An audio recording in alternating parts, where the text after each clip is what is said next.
नमस्कार दोस्तों, observer don में आपका बहुत बहुत स्वागत है और मैं हूं रविंद्र।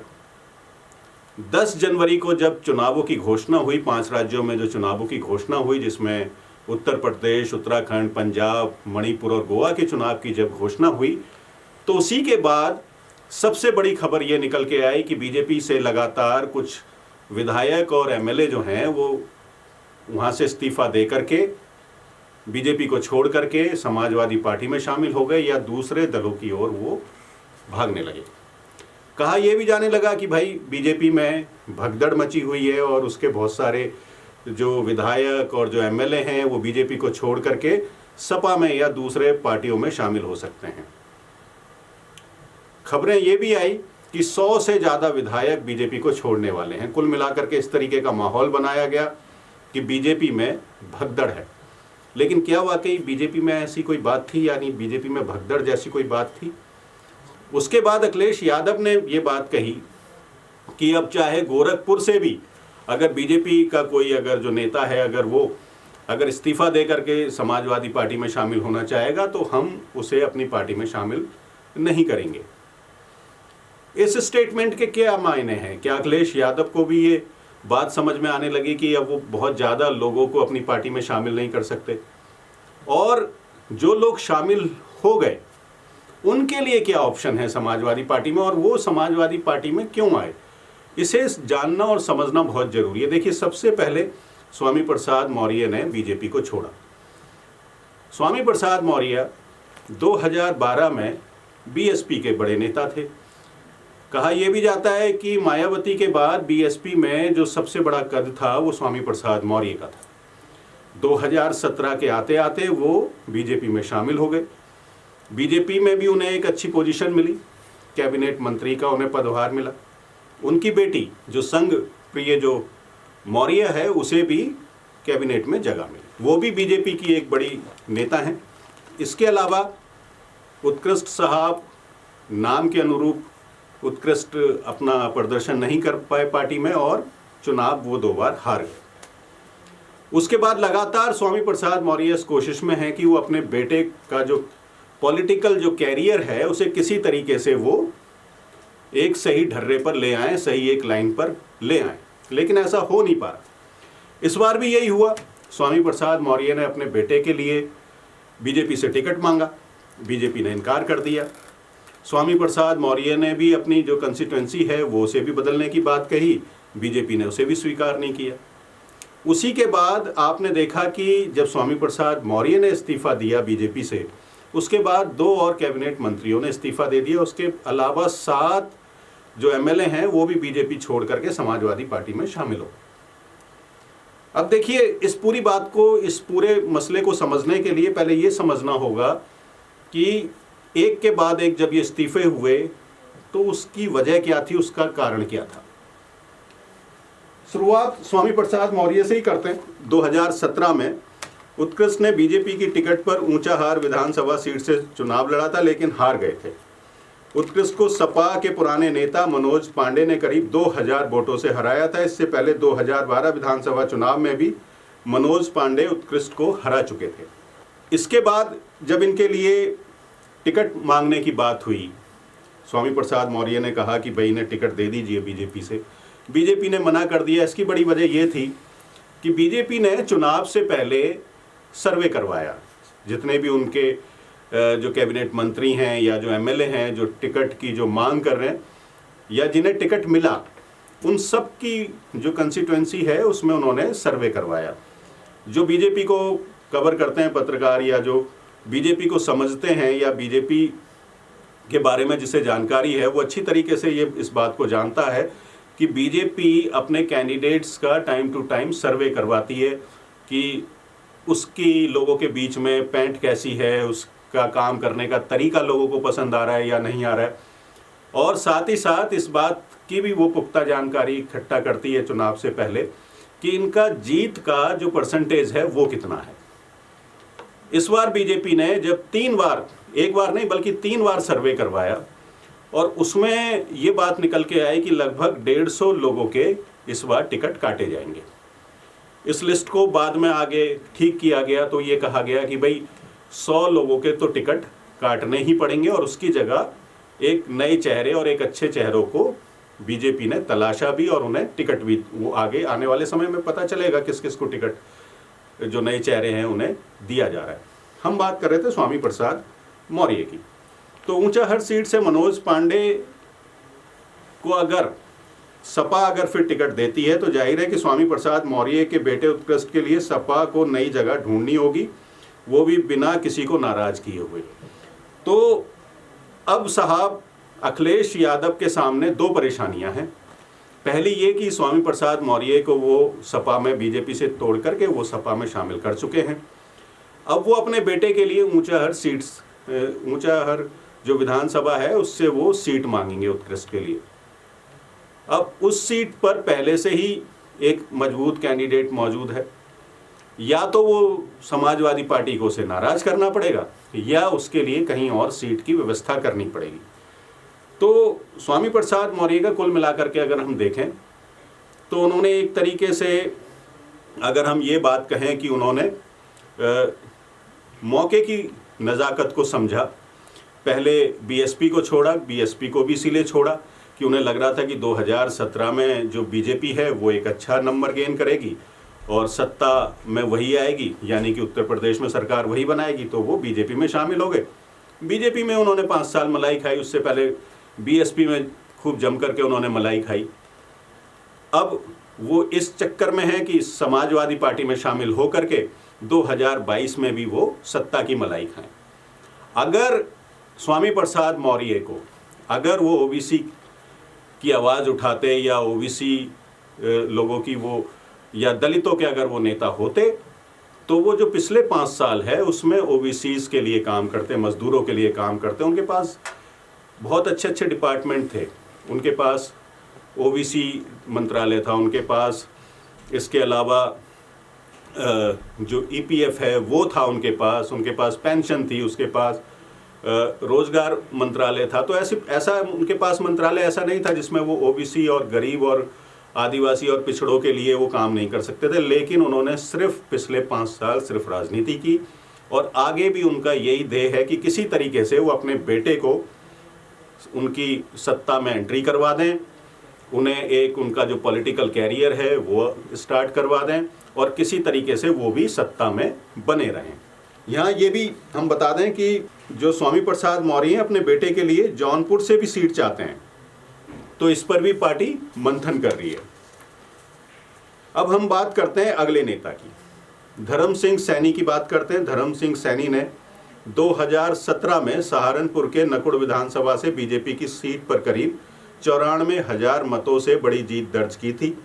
इससे पहले वो बहुजन समाज पार्टी के विधायक रह चुके हैं, लेकिन धर्म सिंह सैनी अब सपा के साथ हैं। सहारनपुर जिले में इनकी छवि एक मजबूत ओबीसी नेता की है।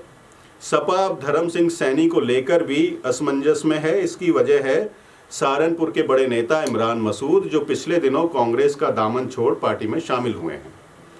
2012 और 2017 के विधानसभा चुनाव में धर्म सिंह सैनी ने इमरान मसूद को हराया था।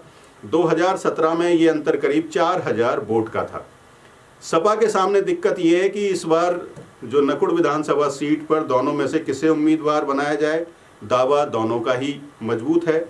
सहारनपुर में इमरान मसूद के कार्यकर्ता धर्म सिंह सैनी को पसंद नहीं करते। इमरान मसूद को नकुड़ की जगह किसी दूसरी सुरक्षित सीट से चुनाव लड़ाया जा सकता है।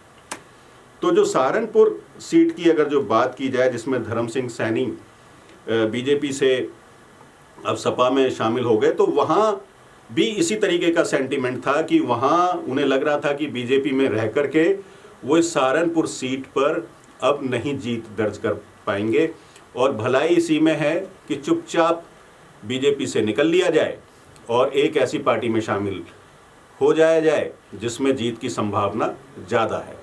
इसकी वजह ये है कि सहारनपुर क्योंकि पश्चिमी उत्तर प्रदेश का एरिया है और लखीमपुर खीरी का काफ़ी कुछ असर सहारनपुर की सीट पर भी देखने को मिल सकता है इस बार, क्योंकि किसान आंदोलन जो ख़त्म हुआ उसके बाद जो पूरा जो बेल्ट है पश्चिमी उत्तर प्रदेश का, चाहे वो सहारनपुर, मुजफ्फरनगर, शामली, बागपत, मेरठ, बुलंदशहर वाला भी उसमें बेल्ट शामिल है। तो ये वाला जो पूरा बेल्ट है ये किसान आंदोलन में काफ़ी एक्टिव रहा और बीजेपी के काफ़ी खिलाफ रहा। तो धर्म सिंह सैनी साहब को ये लगा कि भाई साहब, अगर मैं बीजेपी में बना रहा और बीजेपी से ही टिकट पर मैंने अगर फाइट किया इस सीट से, तो हो सकता है मुझे हार का सामना करना पड़े। और जब अपने बड़े हमारे जो नेता हैं वो चुपचाप बीजेपी का दामन छोड़ करके साइकिल पर सवार हो गए, तो हमें भी उन्हीं की तरह साइकिल पर सवार हो जाना चाहिए। अब तीसरे जो नेता हैं दारा सिंह चौहान हैं। दारा सिंह चौहान योगी कैबिनेट में मंत्री थे। उनके दल बदल करने का सिलसिला भी काफ़ी पुराना है। वे सपा से साल 2000 से 2006 तक राज्यसभा सांसद भी रह चुके हैं। दारा सिंह 2019 में घोसी लोकसभा सीट से बीएसपी की टिकट पर चुनाव जीतकर संसद पहुंचे थे, लेकिन 2014 के लोकसभा चुनाव में वो बीजेपी के हरिनारायण से हार गए। 2017 में मऊ की मधुबन विधानसभा सीट पर उन्होंने बीजेपी के टिकट पर कांग्रेस के अमरेश चंद्र को करीब 29,000 वोटों से हराया था। अब उन्होंने बीजेपी छोड़ दी है। ऐसी अटकलें हैं कि आने वाले दिनों में दारा सिंह भी सपा में शामिल हो सकते हैं या हो चुके हैं। लगभग यही माना जाए कि सपा में शामिल हो चुके हैं। अब दारा सिंह चौहान की जो मधुबन सीट है उस पर यह खबर निकल के आ रही है कि दारा सिंह चौहान मधुबन सीट से चुनाव नहीं लड़ना चाहते थे और वो चाहते थे कि उनकी सीट बदल दी जाए। यानी उन्हें भी लगता था कि अगर मैंने इस सीट से अगर चुनाव लड़ा तो मैं चुनाव हार जाऊंगा। अब दारा सिंह चौहान भी लगातार सत्ता की मलाई खाते रहे। 2000 से सत्ता की मलाई खा रहे हैं, 20 साल तो हो ही गए और आगे भी खाना ही चाहते हैं, क्योंकि एक बार कंधे पर अगर सफ़ेद कुर्ता आ जाए और गाड़ी पे लाल बत्ती आ जाए तो भला उसे छोड़ना कौन चाहता है। तो कुल मिलाकर के यही कहा जा सकता है कि दारा सिंह चौहान भी उसी फहरिस्त में शामिल हैं कि वो लगातार किसी ना किसी भी तरह से सत्ता में बना रहना चाहते हैं और बीजेपी इस बार उनका टिकट काट सकती थी। वजह बड़ी साफ है, जैसा मैंने पहले बताया कि बीजेपी की कार्यशैली का एक अपना काम करने की एक उनकी कार्यशैली है। वो लगातार अपने कैंडिडेट का सर्वे करवाते हैं और इस बात पे ज़्यादा फोकस करते हैं कि जो कैंडिडेट है उसके जीत का परसेंटेज क्या है और उसे लोगों के साथ उनका कितना समन्वय, कितना उनके साथ उनका जो डायलॉग है वो लगातार हो रहा है, ताकि कुछ एक अच्छा जो काम राजनीति में हो, इसकी कोशिश लगातार बीजेपी करती है। अब अगर लोगों की बात करें कि जो बीजेपी से जो बीजेपी को छोड़ करके जो दूसरे लोग शामिल हुए उनका इतिहास क्या है, तो उसमें ज्ञानेंद्र कुमार शुक्ल हैं, एक पत्रकार हैं ये लखनऊ के। वो कहते हैं कि उसी रिपोर्ट का ये हवाला दे रहे हैं कि उन्होंने कहा कि इन्हें टिकट कटने का डर था। तो जाहिर है कि ऐसी स्थिति में ये जो जितने भी जो नेता हैं या इन्हें कहें कि जो दागी नेता हैं, उन्हें या तो किसी दूसरी पार्टी में जाना था या जो जिताऊ पार्टी हो सकती है इस बार की, वो उसमें उनमें शामिल होना था। इसी तरीके से भगवती प्रसाद सागर हैं, 2017 में बीजेपी की टिकट पर बिल्हौर से चुनाव लड़ा था। उन्होंने बसपा के कमलेश चंद्र दिवाकर को करीब 31,000 वोटों से हराया था। सपा के शिव कुमार बेरिया करीब 60,000 मतों के साथ तीसरे नंबर पर रहे थे। शिव कुमार बेरिया सपा के पुराने नेता हैं और मुलायम सिंह यादव के भी करीबी रहे हैं। इसी तरीके से जो शिव कुमार बेरिया हैं, बिल्हौर विधानसभा क्षेत्र में मजबूत दावेदार हैं। यदि उनका टिकट कटता है तो सपा के लिए मुसीबत खड़ी कर सकते हैं। तो कुल मिलाकर के अगर देखा जाए तो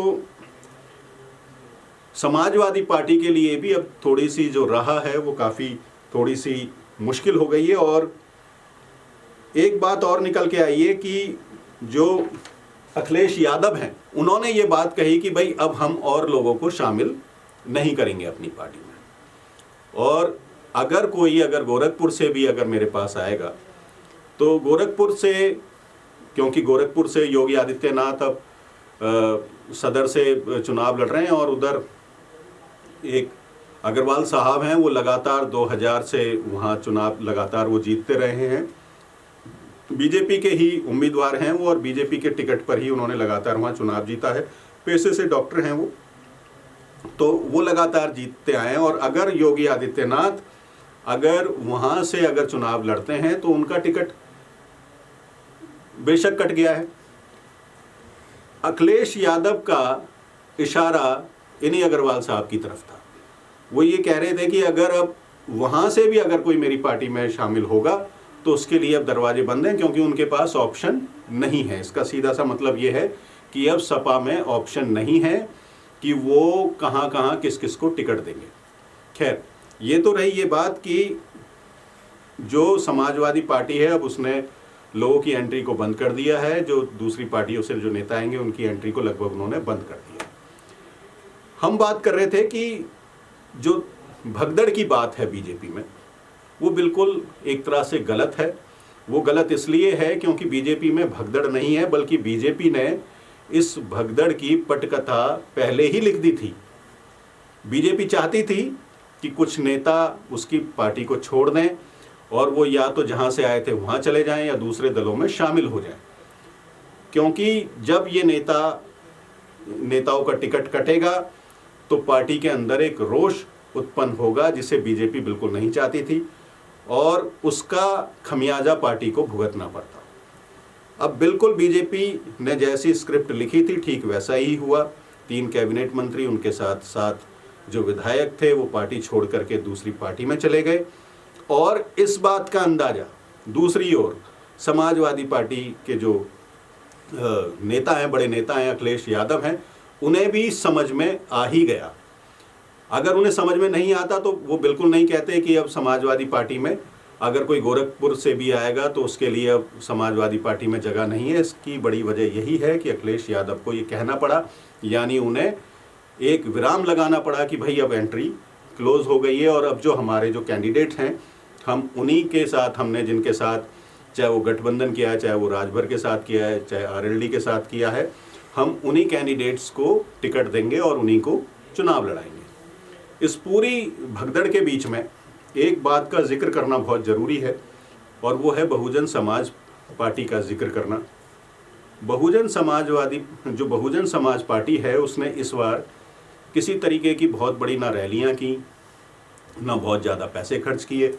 जब ये बात आई कि जो सुश्री जो मायावती हैं उन्होंने रैलियां क्यों नहीं की, पिछले दिनों ये सवाल भी उठा, तो सुश्री मायावती ने ये बात कही कि उनकी पार्टी लाला बनियों और बड़े साहूकार और बड़े धन्ना सेठों की पार्टी नहीं है। उनकी पार्टी में जो पैसा आता है वो गरीब और जो दलित जो उनके जो समर्थक हैं उनसे, उनके चंदे से वो पार्टी चलती है और उनका पैसा वो खराब किसी भी हाल में नहीं करेंगी। सबसे इंटरेस्टिंग बात यह है कि जब चुनाव आयोग ने चुनावों की घोषणा की और इस बात को कहा कि अब जो है वो वर्चुअल मोड में ही चुनाव होगा, यानी कि कोई भी नेता जो है वो रैलियां नहीं करेंगे, कोई बहुत बड़ी जनसभा नहीं करेंगे, सब कुछ जो पूरा जो इलेक्शन है वो पूरा डिजिटल मोड में होगा, यानी कि जो रैलियां होंगी वो फेसबुक, व्हाट्सएप और यूट्यूब के माध्यम से की जाएंगी, यानी कि वो वर्चुअल मोड में की जाएंगी और फ़ोन पर लोग अपना देखेंगे उसे। मायावती जो हैं बहुत, उन्होंने अपना जो वॉर रूम है बड़ा स्ट्रॉन्ग वॉर रूम बनाया है सोशल मीडिया का, और ट्विटर पर नंबर 1 पर उनकी पार्टी ट्रेंड कर रही है। यानी कि अगर इस नए तरह के चुनाव की अगर बात करें तो उसमें जो सुश्री मायावती हैं वो नंबर 1 है। वो बेशक बीजेपी की तरह उन्होंने बहुत बड़ी बड़ी रैलियां और बहुत ज़्यादा पैसा खर्च नहीं किया, लेकिन जो उनका जो कोर वोट बैंक है वहाँ तक वो पहुँच रही हैं। समाजवादी पार्टी भी इसमें शामिल है, इसके अलावा बीजेपी का तो बहुत बड़ा आईटी सेल है जो सब जगह पहुँच रहा है। लेकिन इस चुनाव में 2 चीज़ें देखनी बड़ी महत्वपूर्ण होंगी।